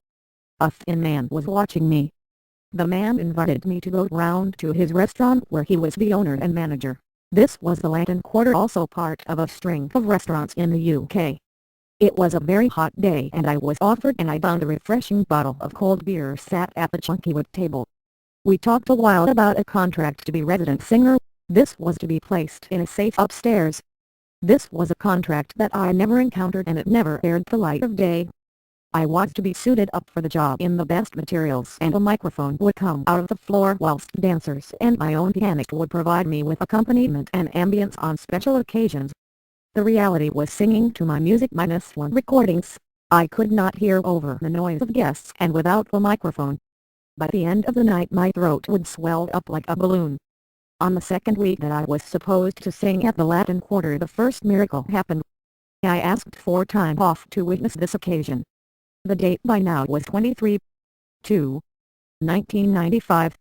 The first miracle was in the Royal Blackburn Hospital. It was the birth of my beautiful baby daughter Emily. Tears of joy ran down my face as I held her in my arms. She seemed to have come into the world smiling, though I was assured that it was wind. All life I suppose is a miracle but surely this has to be more so, as my parent suffers with the terrible crippling condition of spina bifida. This has to be a miracle in modern times. Also to have our 2 wonderful sons later makes the miracle even more fantastic. Apart from official documentation, these miracles were never recorded in any media, like television or even radio and newspapers. No army helicopters or swarms of reporters and television producers. No cameras rolling then. But it happened and I was witness to the event. It was about that time that I also completed the Open University course A241, The Elements of Music. I found the course quite difficult and the exam very ambiguous. Nevertheless it was a music qualification, the only one that I was able to do. I dubbed the course The Elephants of Music much to Karen's amusement.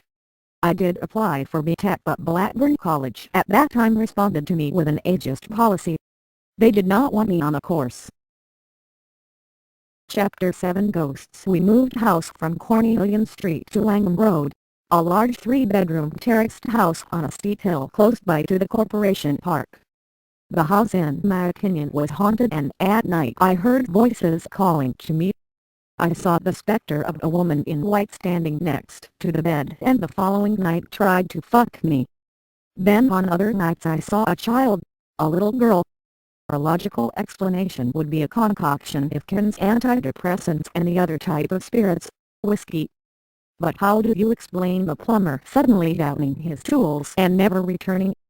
Why did he do that? There is logic here too. Joe, our eldest son, did pass through the polythene into the new bath. He does remember, though I am sure the plumber did not inspect the products stored in the living room. I was always aware of the ghostly goings-on. They became less frequent after time but my children have always said they did also hear the voices. Joe suffered greatly from the night terrors and this was very reminiscent of the demonic possessions that you see in films. The only one who did not experience any of the supernatural activity was Karen, even though she popped more of the whiskey and antidepressant concoction. Today the demons are a bad memory, but no doubt after their dormancy the demons will come back for Joe. Our Adam was conceived at Langham Road. Tricky died whilst we were there of old age at my mum and dad's in Honolulu. Our beagle puppy died of illness in Langham Road. She was replaced by Angel, the West Island Terrier. This was now the age of the computer. We purchased our first PC from PC World. I asked the young man in the shop if there was such a thing like a word processor but did musical composition instead. He said there was no such thing. I had one on the Commodore 64 that day. I purchased a notation program and a music chip that I was proud to install into our new PC.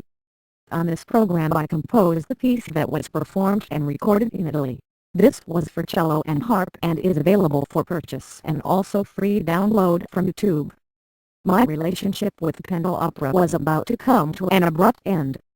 Once I walked out, because the committee refused to let Karen be in a production of La Traviata, as being disabled would spoil the ambience of the piece. I also received a letter from Pendle Opera stating those reasons. Karen sent me back thinking that I was throwing my future away or something. I did get them, and after doing a concert in St. Peter's Church in Burnley, singing Unifertivligrim, I was indeed promised a part of Ned Moreno in their next production of Damri, by the chairman of Pendle Opera. In his words, I remember hopefully in the not-too-distant future I even nominated for him to be seconded by vote at the annual general meeting to be the chairman. By now of course it was, the not-too-distant future, and the part of Ned Moreno was thrown open for audition. Had they made a mistake? Had they forgotten? Perhaps it was a formality, I thought. I auditioned for the part of Ned Moreno after being in a chorus for a couple of weeks. I was in Adam's bedroom feeding him his bottle when I received the news about those auditions. Emily brought me the telephone from downstairs. The news was not good. Someone from the Royal Northern College had got a part. Another of those ghosts. There was trouble at the Latin Quarter too. I walked out, went on strike. One night due to the noise from the radio in the kitchen, drowning out the backing music. I laugh now, but it was not funny at the time. It was the last straw. I lasted for 3 years. In the upstairs room at the Latin Quarter I apparently sang "I'm Gonna Eat Mobile" to the Burnley Mafia. I was congratulated in Italian and kissed on both cheeks. My traditional slumber with the fishes was to follow, I thought to myself. I returned to the Latin Quarter to do a few functions and concerts. Outside the Latin Quarter were pictures of the staff in a wooden frame under a menu likewise framed. Someone now had snowpacked over the figures, including kitchen staff in the photographs, to make them look like ghosts too. One ghost from those times was a man, a tenor who did operatic roles for Pendle Opera. His name was David Wilkinson. He was the musical director of Accrington Male Voice Choir. He had seen me many times in my operatic endeavors and even singing in the Latin Quarter. He sent me a letter. Well, not me, as it went to another address on Langham Road, as he had got my number wrong. The letter eventually got to me. David was asking me to go round Wales with the choir doing solos, but mainly to be in the choir. I had declined the offer due to the fact that I had many parental duties, and it was Karen who was the main breadwinner. It seemed that my musical aspirations and dreams were over. No more opera. But what was I to do? All those songs and arias, hundreds of them, stuck in my head and flying around in there, driving me mad. Chapter 8. The singing teacher. The millennium heralded the passing away of one of the town's most prestigious vocal coaches, Ruth Prest. It was an avenue I began to explore as a failed singer. I placed an advertisement in the Evening Telegraph and I started to engage and teach a lot of Ruth's students. Some even came from the Blackburn School of Music. Our house in Langham Road served well for the purpose of teaching singing, and I did well for a while, on and off. I resigned from the Latin Quarter. Even the chap across the road was interested in my lessons. His name was James O'Keefe, and told me that he and Hedel Nash had the same singing lessons with the same teacher at the Royal Northern College. Jimmy now came to me. Jimmy also said that he too was let down by the Arts Council, who would not give him a grant to study music. He had a big powerful tenor voice. He too knew all the operatic arias. One of Ruth's students also told me that Ruth used to give the adjudicators a lot of stick and complain if her students did not win. No doubt this contributed to the lack of my success on many a festival stage. I also managed to procure a place as a voice coach at a reputable stage school, until I was eventually shut down after about a month.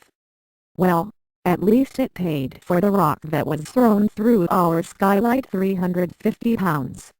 One chap used to come from Burnley, and he played the piano himself, as he was very well accomplished on the instrument. He used to be obsessed with the pop star Madonna, and he would sit play and sing those songs. I was required to teach him to sing with similar techniques as his idol. I just happened to mention another singer in conversation. "What about Kylie Minogue?" I think I said, in comparing singing styles. I never saw the man again. There was also a similar man called Jeff who had a similar fixation with Elvis Presley. This was when I started to record people singing so as to try to break into this area of expertise. I also started recording myself and uploading to the internet. LULU was the first site, and later, Amazon. Then there was the mysterious Mrs. Hindley, another student from Ruth Prest, that came to me for singing lessons. She suggested that I should air my good voice at a certain talent competition that took place every Thursday night at the Queen's Hotel in Blackpool. After much consideration, after many a disappointment at other competitions, I decided to take her advice. We both went to Blackpool with another lady student of mine, Lindsay. After much anticipation that night, I won first place and £75 prize money. This was to a packed house, and this became a regular occurrence. Some nights I won second prize. This was £50 or £30 for third prize, and quite often against the regulars that were made up of acrobats, jugglers, comedians and singers. Also sometimes I did not win the prize at all. On many occasions I lost out to a young act known as Ashley and Chelsea, the two singing Bolly birds. The show was introduced by Mike Rossi, and I won the competition 10 times over a quite short period of time, about 2 years. I was soon to be shut down here too. Many a night I came out of the Queen's and looked out at lonely sea and sky and the sound of crashing waves. Nothing but the scent of ozone and the humbling drive home to Blackburn. The problems here were the agents of the other acts. Sometimes I am sure they adjudicated their own acts. I was told some were quite nasty to other acts such as me, adding to the pressure of performance. One of them said to me, "Straighten your fucking tie," at the beginning of the evening, with their cronies laughing at me. I actually found it quite hurtful at the time, especially as I was not expecting it. The agents must also get plenty of stick when they adjudicate their own acts. These theatrical agents no doubt have their own interests at heart. Sometimes they would also offer me a singing job. This would always fall through and end up being a bum steer, the road to never place. I never got any word from doing the Queen's Hotel. At the Queen's Hotel, in the competitions I did renditions of opera and show songs with my own produced accompaniments, and these were backing tracks recorded straight from a Casio keyboard onto minidisc. Minidisc was the only format that was accepted at that time, at the Queen's Hotel. The final straw here was the special annual talent competition, Star Search or some name like that. This was different in many ways. For example, it was adjudicated by the owners, Radio Lancashire, and also on this occasion the pop star Sheena Easton, who also did a turn. I was warned previously by a hotel owner about what was going down that night. When the results were announced at Star Search, I was so angry that my response was to put 2 fingers up at the panel and walk out with the intention of never going back. I of course responded later with a written apology, and I returned to do the weekly competition at the Queen's. It only took a few times for me to find out that my performance in front of the Blackpool Glitterati was not to be forgiven. Then I never went back. Whilst all this was going on by night, I was recording and uploading to the internet by day. I did a recording session with the Arts Council Community Project and I was allowed to make a demo CD free of charge. This was several areas and showed songs and I uploaded those to the internet as well. The recording engineer said that he was going to forward the demo to all as he was so impressed. I was also promised a concert at Blackburn Rovers. I was never contacted and nothing ever came to fruition with the recording. On asking why, over the resultant telecoms, the response was, "It's not what you know, it's who you know in that game." Nevertheless, I was promised concerts. Someone was blocking my efforts. On the Amazon download charts I became the sustained top no one for many weeks, with a recording of Schubert's Ave Maria. I made a big thing of this, contacting the Evening Telegraph with a printout of those Amazon charts and it showed my profile to be on fire. Luciano Pavarotti and Kathleen Ferrier barely made the top 10. In my interview with a Telegraph representative, she seemed less interested when I said the recording was a home recording and not a community project recording, but those were in the charts too. I sang Recondita Armonia from Tosca in my front room for her. Well, Thrashing Pavarotti and Josh Groban on Amazon never made it to the front page and this fact was never even mentioned. My photograph of me looking over my glasses like a deranged man and some ramblings about the class barrier appeared on an inside page. Oh yes. They homed in on that one, didn't they? It must be quite safe to mention the working class barrier, when so many working people are trying to escape their lot. I think the conspiracy against the masses goes much deeper and is far more subtle. What I actually said was, anyone in my position would be blacklisted to the degree that even Paul Robeson would have cringed. Of course you could argue this point and contemplate the idea that show business is the most cutthroat of all the professions. No one would argue with that fact. However, when you look into subject of blacklisting people for their opinions and political beliefs and stances, revolutionary ideas and notions, race, color or creed, status in society, the evidence is well documented. After a couple of weeks of tabloid fame, all my recordings, even my own compositions, were removed from the internet by Amazon, without any explanation and replaced by some insipid harp playing of themes everyone knows. Someone left a comment on the harp playing profile that was not me, this lip-sweaty nutsack.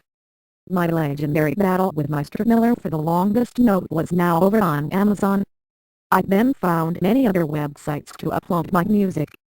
However, I had to make new recordings or remaster old ones as I had not made any copies on my computer.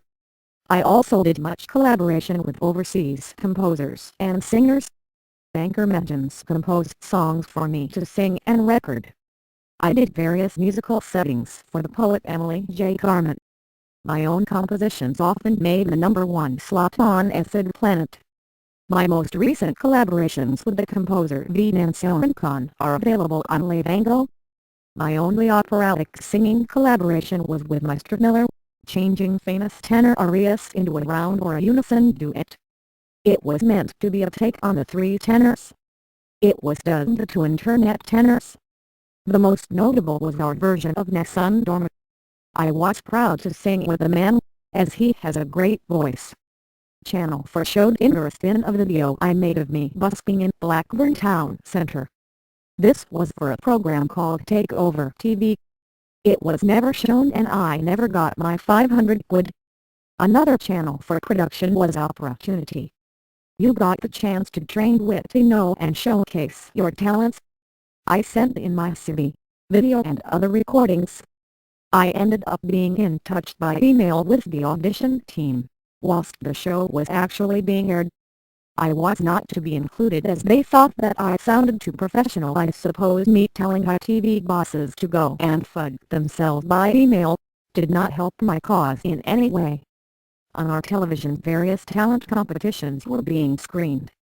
I remember wanting to go on Stars in Their Eyes as Jussi Björling, the great Swedish tenor. I also remember singing down the phone for one TV show. But I suppose the TV show that emerged out of all was Britain's Got Talent.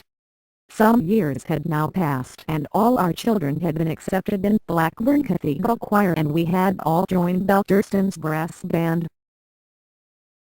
Chapter 9. The telephone's odd yes. The phone, the one that Mr. Miller was now leaving messages on from America. Also the old phone my dad had installed when I passed my driving test, when freedom called.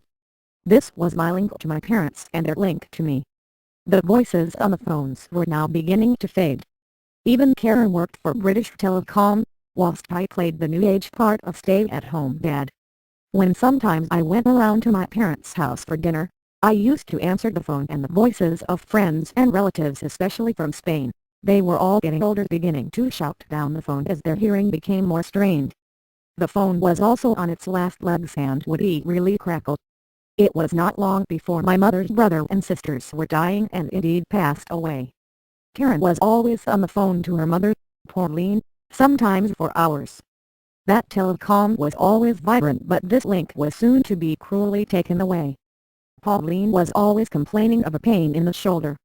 "You must have pulled a muscle," we all said, and even the doctor said it as well. Arthritis was one diagnosis, and she was given a steroid injection at the clinic. Tragically, the final diagnosis was cancer in its late stages. I recall crying at her deathbed in Blackburn Hospice. The day before she died, I said to her, "This sucks big time." The vicar of Salisbury, John Hartley, was stood there in silence as I said this. Pauline faced death quite bravely that day, considering she knew about her demise. I also remember that she was the one that consoled me rather than the other way round. It is strange that I cannot remember her last consoling words, but she did say something like "It's okay and better to let it all out." This was the last time we all saw Pauline saying our last goodbyes with us. Chapter 10. It's a couple of years before the tragic loss of Pauline, I went on one of my visits to my mum and dad. My mum was in bed but sat up. She told me that my dad he's bought a plot, a grave in Boot Hill Darling Cemetery. This was for when they had gone. She then said that she could feel a cold tune on her back, laughing at the same time. I was horrified. Then I just happened to look down into my mother's hair, and it was crawling with a black mass of nits. My mom's scalp looked alive with the tiny insects. In fact, we all had them, including my dad, Karen, and my children. I tried some of the brand treatments, but Karen shaved my head and I shaved my dad's head, and by now he was going blind in one eye of cataracts. He also started wiping his arse on a white towel and putting it on the bathroom radiator. I remember at the time that hospital visits were a regular occurrence. Also, I was never away from the place with very bad diabetes. That is when my penis gave up the ghost too. In the waiting room with my dad, waiting for his follow-up endoscopy with regards to an earlier bowel cancer, I was reading an article about a man who was infected with Autobiography. We laughed at this story so much that it hurt, just like the kid in the classroom at school. My father did not laugh much after that, even though the cancer was gone. The cataract operation that he was waiting for so long for went wrong. My father went blind. I left my cornet behind on the hospital car park and forgot to pay for petrol at the garage.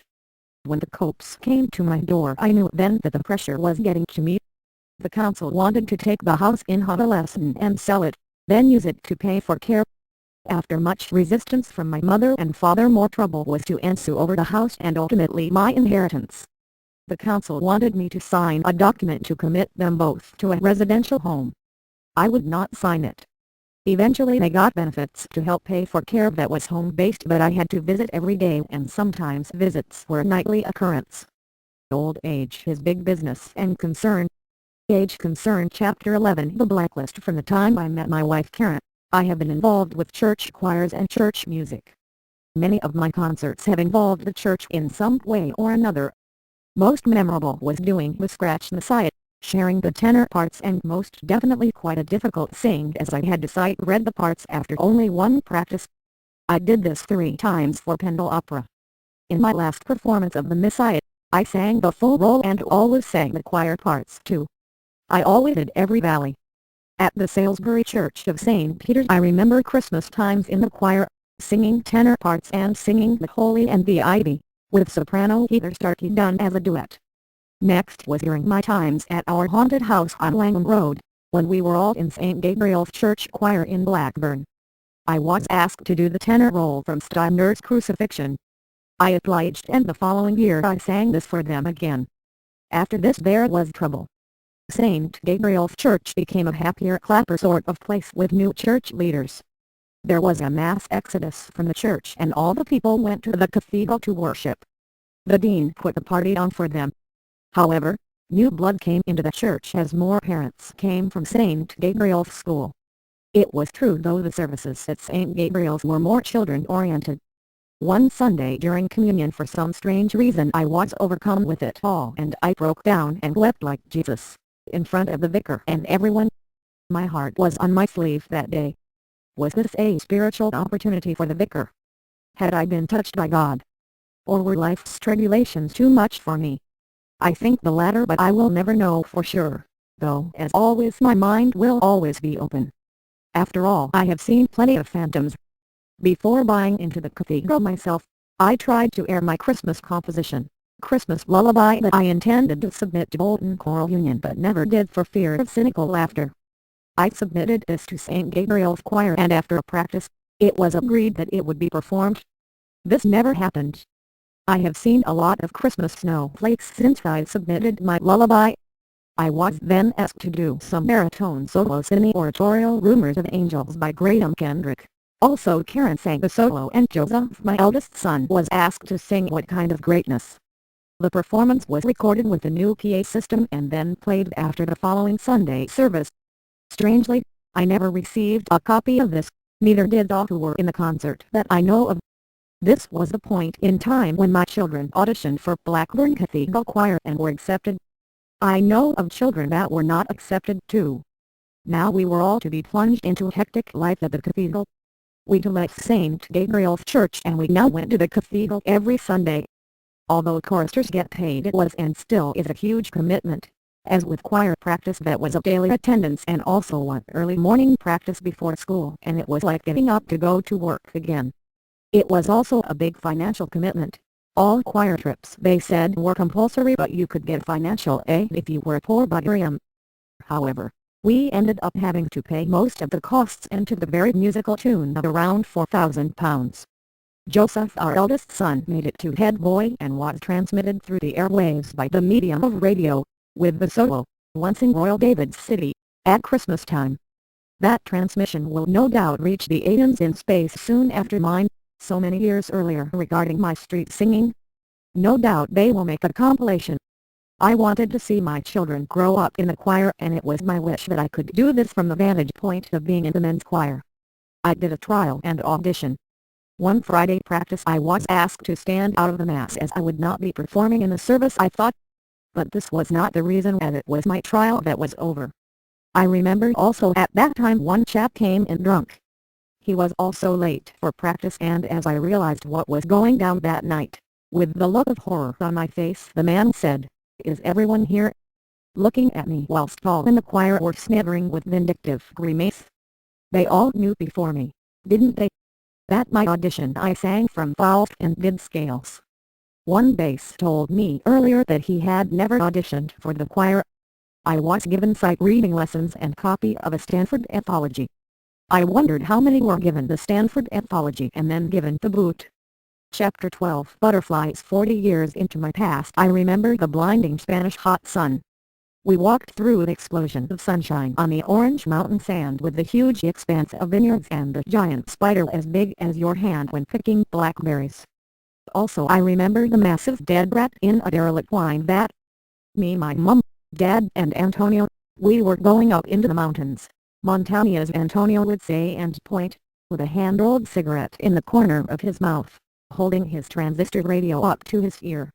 We were all going to end up at the memorial cross on one of the mountains. On the way we stopped at the mountain spring where water gushed from a rock guided by a piece of cactus shoved into the rock hole. Antonio filled a bottle and got some mud for Soledad to make cataplasmas to cure all ills. A few people were also here, They always congregated here and it was a meeting place for these folks. Antonio made conversation with a few men of old. Above the sound of trickling water you could hear the sound of goat bells getting closer. The herdsman with a long stick and the goats came into view and then they came to the watering hole. Antonio bought some goat's milk from the herdsman. Antonio led the expedition up the mountain from then onwards. Reaching summit you could still hear the goat bells in the distance. With the welcome cooling breeze the sight was revealed at a cross that none of us expected and never forgot. As well as the views of Barcelona Cathedral, the sea and the power station. A dazzling display of butterflies of all sizes and colors fluttered around in abundance. The memory now glows in a distant place that I return to. I frequent this hallowed place in my recurrent dreams. I suppose that vantage point beats the view from Rivage Water Tank back in England, or the Battlements in Corporation Park. The battlements have been refurbished but sadly the tank has gone now. I remember playing on the battlements as a child but the refurbished battlements have more significance for me today.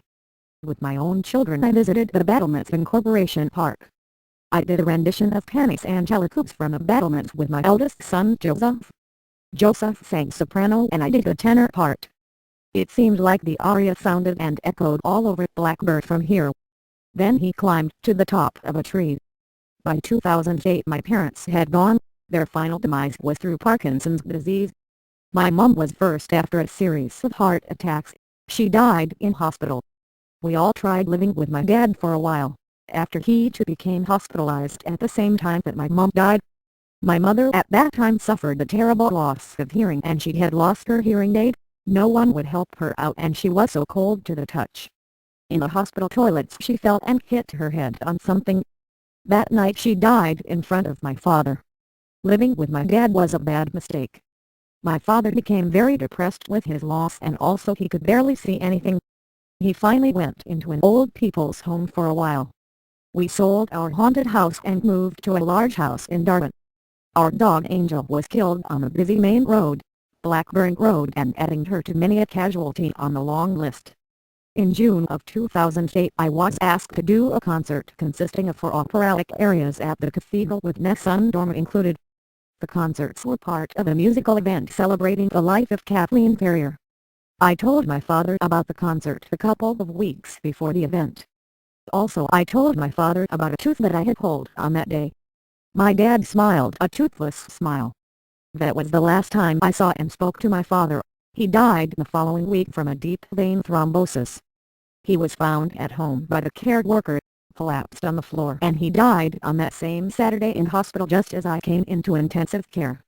I saw the monitor flatline and he was gone. I did the concert only a couple of days before my father's funeral with my gums still throbbing from an extraction. I appeared in the Cathedral magazine Music and More. At my father's funeral I could only find his white suite and his ROF tie. It was rather strange because my father had a lot of suits. The suits were all gone. So I was dressed completely in black and my dad was in the coffin in white. It was just like 2 pieces on a chessboard. Checkmate. It was my mother and father's wish that no religious priest or vicar was to attend. So at the graveside I read the Dylan Thomas eulogy, ending with rage against the dying of the light. He did rage against the dying of the light as all old men must do. My contemplative thoughts are now when I visit the graveside and they are that my mom and dad are now at peace and residing in that special place with the butterflies. Chapter 13 Britain's Got Talent. Although I received favorable reviews in the Music and More magazines, I was never asked to do any more concerts and by now I think I am forgotten. At the services on Sunday I always sing full bell at the top of my voice, enough to make people's heads turn and little girls to cling to their mother's arms. Concert singing is mostly left to the entire week Bellymura Henrys and Henry Hedis from the RNCM with fake-sounding Italian accents and put on posh English. Although I must admit, I am impressed with some of the more established singers and the subject of sour grapes sometimes may prevail. There is now nothing for Michael Kennedy operatic tenor. I am the proverbial has-been or even not been. In 2008 whilst our youngest son Adam was still at St. Gabriel's School, the face of Simon Cowell loomed onto our 50-inch plasma TV. The Kennedys applied online for Britain's Got Talent. Surprisingly we received a phone call and we auditioned in Manchester at the Lowry Centre. We were filmed and a videotape was sent to the producers. Surprisingly again we got a call back. Many acts did not get through to that stage, including our Emily's dance school. She did not go with them as Emily was not included in the dance troupe for whatever reason.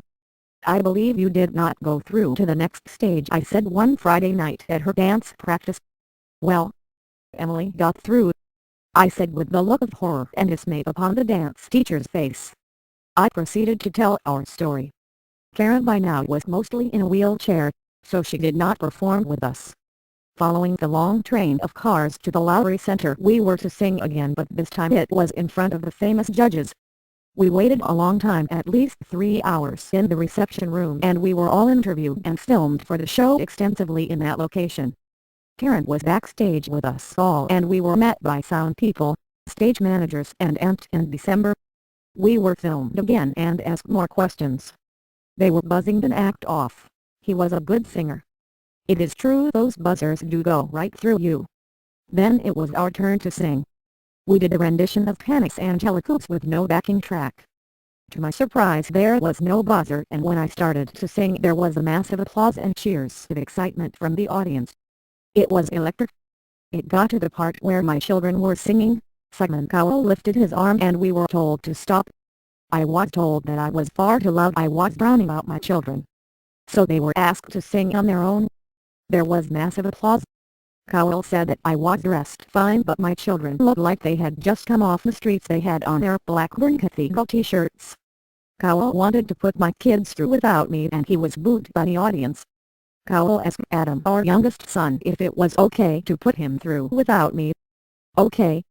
Adam shrugged his shoulders. The murdering laughter came from the audience.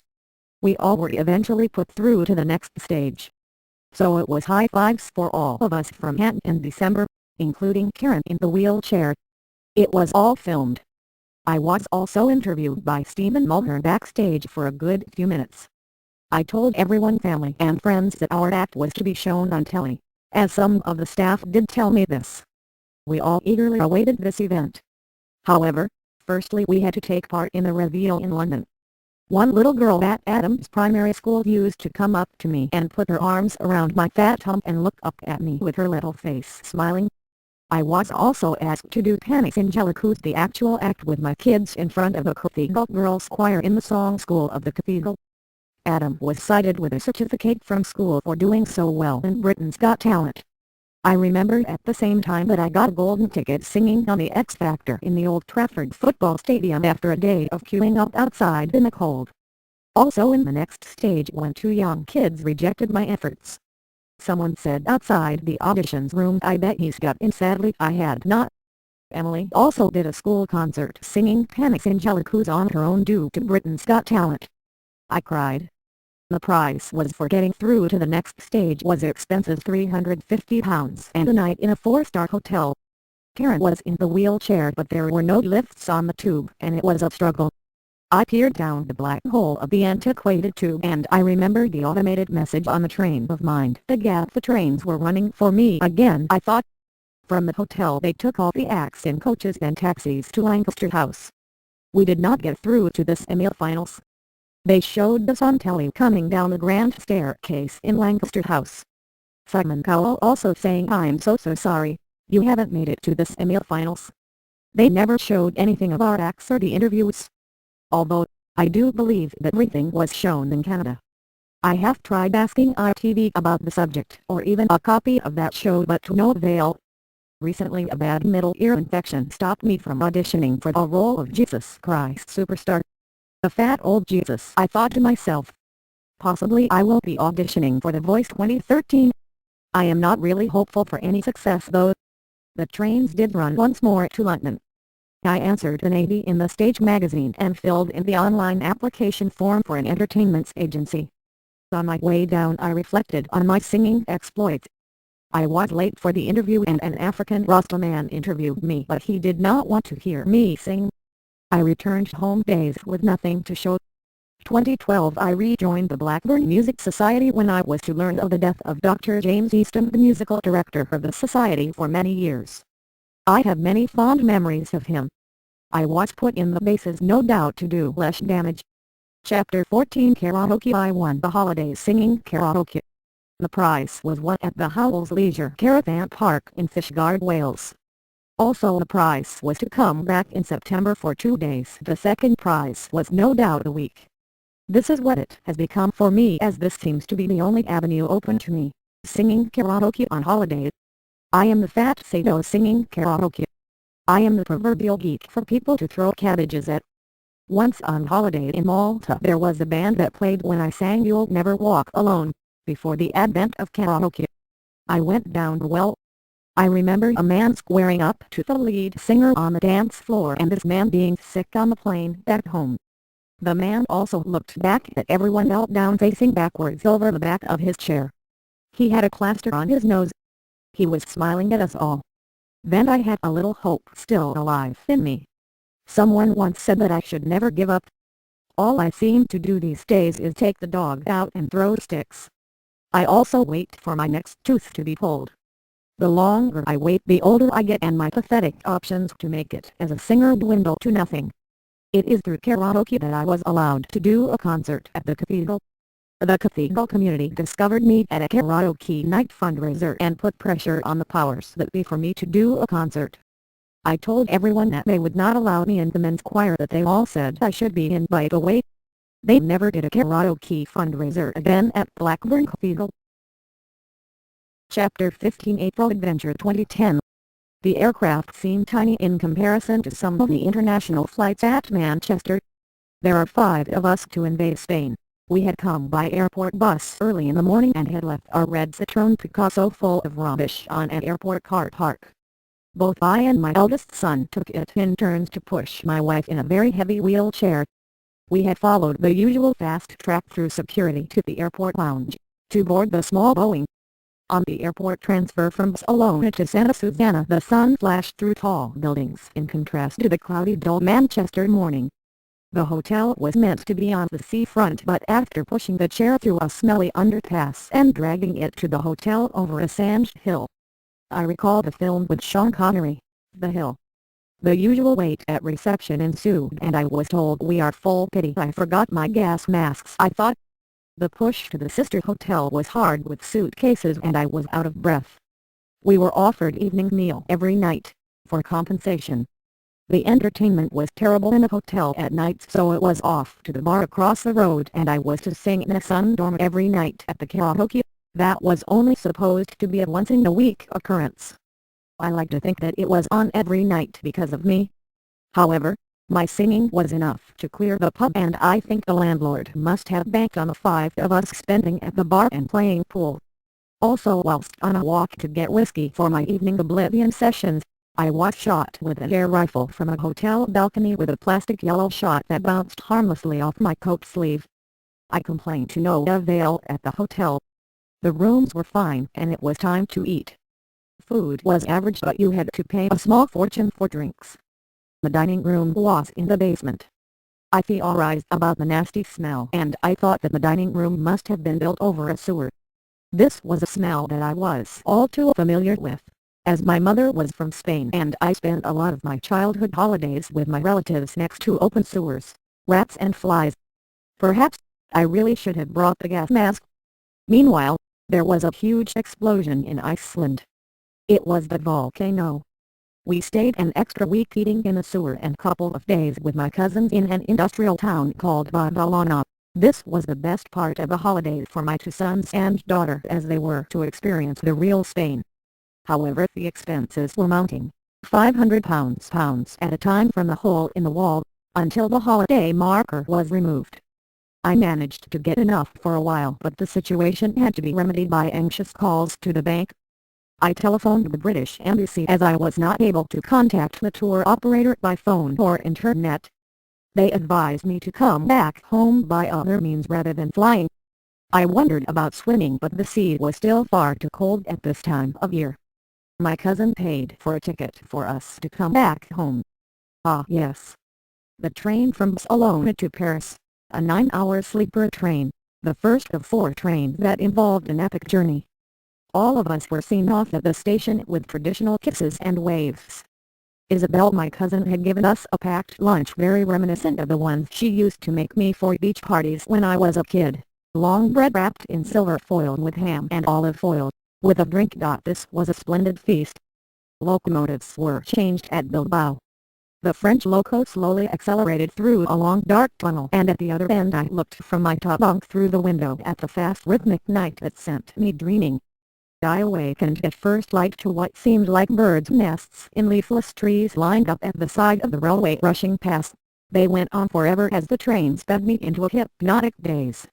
Our arrival in Paris was marked by the lack of knowledge of French, though the nice chap at the Eurostar kiosk was fluent in English and also the language of money. That train journey was on the next day, after an overnight stay in a hotel next to the other station, Gare du Nord. This was just enough time for a bit of sightseeing, shower and toilets. Next was Eurostar to St. Pancras through the big tunnel, 2 more toilets. Then it was Euston to Manchester Airport, with a change at Piccadilly to a train with drunkard cider persons on board. The little train rattled its way through the city of Manchester by night, to our final destination. The chair was pushed with one wheel squeaking with flat tires from the airport all the way to the car park. There was no bus and we were all exhausted. This was the hardest push. Onwards then to the car built from where we came from but named after a man from Spain, full of rubbish. Star Flyer, so you have managed to get to the end of reading about my singing exploits. These were the massive part of my life, but God, I love my children, my wife and my dog. Relatively speaking though, I don't think I will have to wait long for my demise. We will all have to accept and come to terms with death. Christmas and New Year 2011/12 I was in Florida with Karen and the kids. One ride on International Drive was a Star Flyer, a merry-go-round that goes up 200 feet in the air. You are strapped in chairs suspended by metal chains.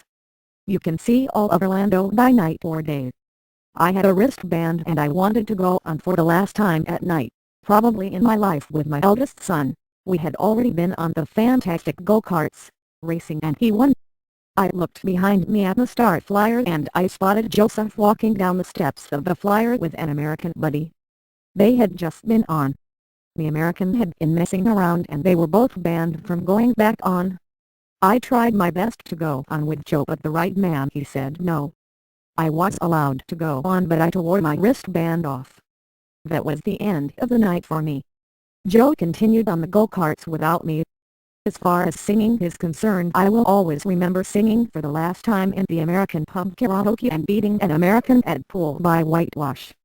I like to think the spirit of my father was with me in some way, in very difficult shots. I slaughtered this guy like my dad beat Harold Todd many years ago in the Observer Cup. I also remember winning the Blackpool Queen's Hotel Talent Competition singing opera to my own produced backing music. The huge cheer from the audience, it was like Jimmy White winning the Masters. Oh yes. Also singing with my son, from the Battlements Incorporation Park in Blackburn, Panis Angelicus, with me singing tenor and Joe singing soprano. I can imagine my ghost will be in all those places, but if my children manage to find the means of going back to Florida, I will be there waiting for them all on the Star Flyer. Page 100 to computer. Michael, well, I suppose I didn't die then. We all went back to Florida with flexi tickets and on some fast rides too. The most I could manage was the money, but all the others went on all the usual white-knuckle rides. I went on the Star Flyer by night with all my kids. By now though, all the magic of Orlando was gone, along with most of the inheritance and Spanish gold. I did a rendition at the Aberdeen Angus Steakhouse with a standing ovation of Nessun Dorma. You should audition for the voice for BGD, one American said. I was very surprised that I had not timed out by now, as my glucose levels went beyond the stars, over 34 every day. My glucose monitor was saying no. However, with larger doses of insulin carried over from previous days, I had renewed stamina and energy, and I was able to walk along International Drive for miles with Karen in a wheelchair, without ill effect. I knew this line of action was dangerous, but the nurses at Blackburn Royal and their sliding scales left me with no alternative but to take my own actions.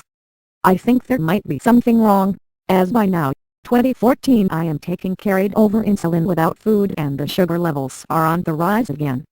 I am also lactose intolerant now, as I believe it was a result of taking Bigerian. I am back in the first tenors now in the Blackburn Music Society with the new musical director Tom Newell. He is like the best car salesman on steroids, full of energy. With the Blackburn Music Society I was able to be in a workshop for the Mozart Requiem doing tenor solos and the Sublime Quartets. Well, I did have to ask.